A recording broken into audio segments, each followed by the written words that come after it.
Maude is the latest film to come from the production company A24. This movie was supposed to come out 2 months from now, last year, but it got canceled obviously because of COVID, so it moved from its release date. But now the fans have been rewarded for being so patient with this movie's release. It is now available to watch to anyone who is subscribed to the Epix movie channel.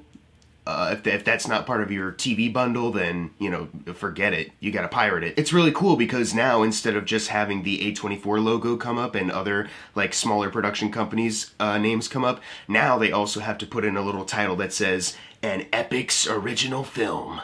Which it totally is, obviously. It's definitely an Epix original and not just something they bought.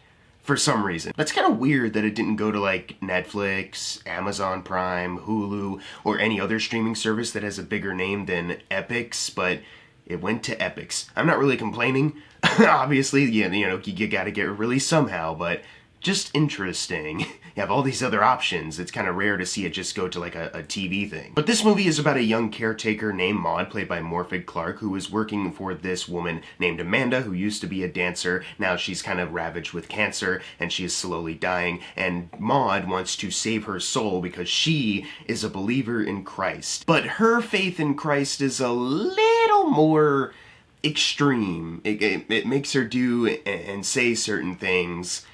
And that's all I'll say, because this movie's very short. It's like an hour, like a little under an hour and a half, so I'm afraid of spoiling too much about it, so I'm going to try to not give too much away about this movie's plot. I was very excited for this movie because the trailer looked great. It looked like something that could be really cool, obviously right up A24's alley with at least some of the horror films they've made or psychological thrillers. Like, yeah, this looks kind of perfectly in line with that. But they also made a big deal about the director and writer of this movie, Rose Glass, in the trailer. And I was like, oh, is she someone who has made like a bunch of other movies before? And it turns out, no, this is her feature debut.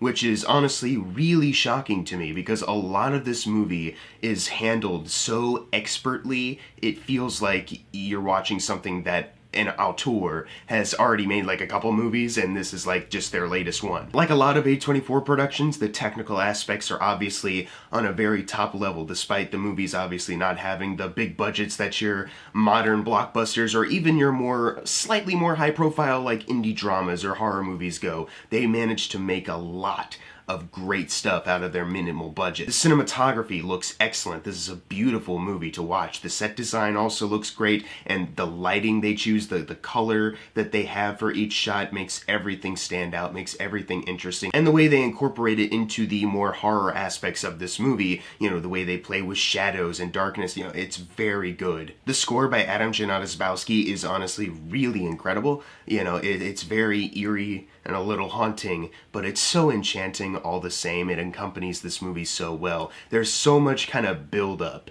to like the last 20 minutes of this movie. The last 20 minutes of the movie is where more of the like horror actually starts to peak. A lot of this movie is a lot of character building and build up to the kickoff to the climax. Not even trying to say that makes the first hour of this movie boring at all, because it's actually very fascinating to watch, because Morfydd Clark is excellent in this movie as Maude. She does a fantastic job playing her, and while you're watching her, you know, you're analyzing her, you're trying to figure her out, and she just, the way she's interacting with Amanda, they have really great chemistry in the sense that you can kind of tell that Amanda, you know, she's not very Christy herself. You can just kind of pick it up instantly, but you're not sure how this dynamic is going to work because you're kind of told earlier on by another caretaker leaving while Maude is coming in, like Amanda is, she's kind of a bitch. They either say bitch or cunt, but it's one of those words, you know, where they describe her not so pleasantly. So while you're watching these two characters interact and these actors are really killing it together, you're just constantly kind of in that fear of like, what is it that's going to happen? You don't think like something is going to just pop out and scare you like any other horror movie. But you're kind of just like dreading the inevitable dark turn, but you're not sure when that's going to happen. You see the way Maude interacts and you see the way she kind of interferes with Amanda's life, or the way she kind of judges Amanda's life. And not only does it add to like the suspense of waiting for that moment, and also being entertained by seeing these two opposites interact, but also it adds more to the story for these characters. You know, Maud is a very fascinating character. Morfydd Clark does an excellent job playing her. The way this movie opens, it's one of those like, okay, what's going on here? And then as it goes on, you learn more about Maud as a character, and it's very interesting.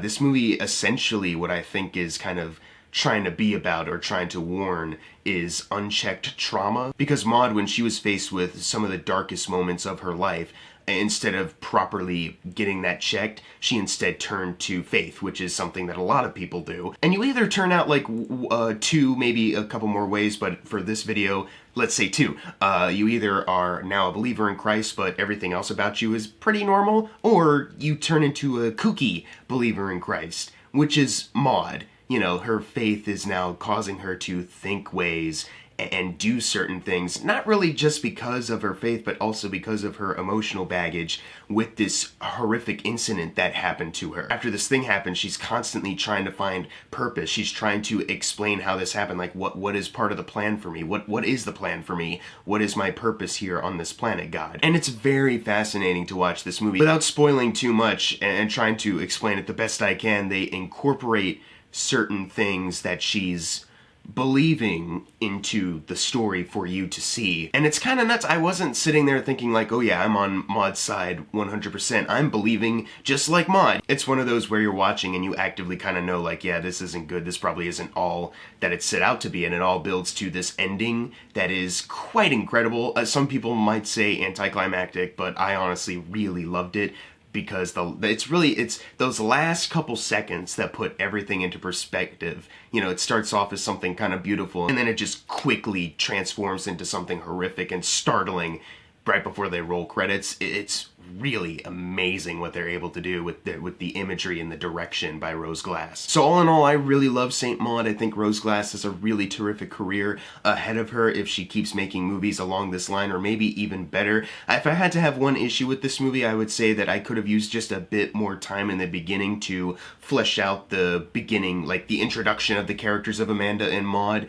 These two characters obviously work very well together. These actors are great as their roles, especially Jennifer Ellie as Amanda, who I haven't talked about in the review. She's really great. You know, someone who, like I said, is very opposite of Maud in the sense that she used to be in show business, so she doesn't really care a lot about religion. She has a very, like, you know, fuck you life, I'm dying, so I'm gonna do whatever and have fun kind of attitude, which, as I said, you know these two personalities will clash because Maud is trying to save her and Amanda doesn't give a fuck. The way this movie is directed, the way it's edited, the way it's scored, you know, everything that Rose Glass does technically and with these characters and with her writing is all intentional to create something that has something to say.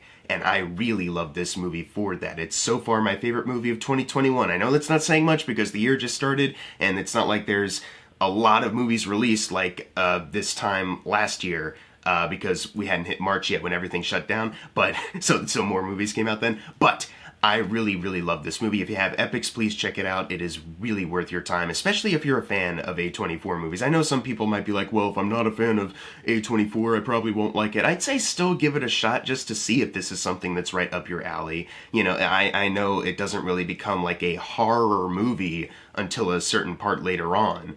But a lot of it is still interesting. You know, it's still very fascinating to study Maud as a character and see Morfydd Clark's performance, what she's putting into it, how she's interacting with people, especially Amanda, but also the other characters that come up, like someone who knows Amanda, someone who used to know Maud from back in the day. It's all very fascinating to me. I'm gonna give Saint Maud an A. Despite that one issue I mentioned, I really did love this movie and I can't wait to see more from Rose Glass. This is a really, really thrilling movie with something interesting to say about trauma and faith. But if you've seen Saint Maud, leave in the comments below what you thought of it. And as always, thank you guys for watching. Make sure to subscribe. I'm Jackson Fulcher. See you guys next time.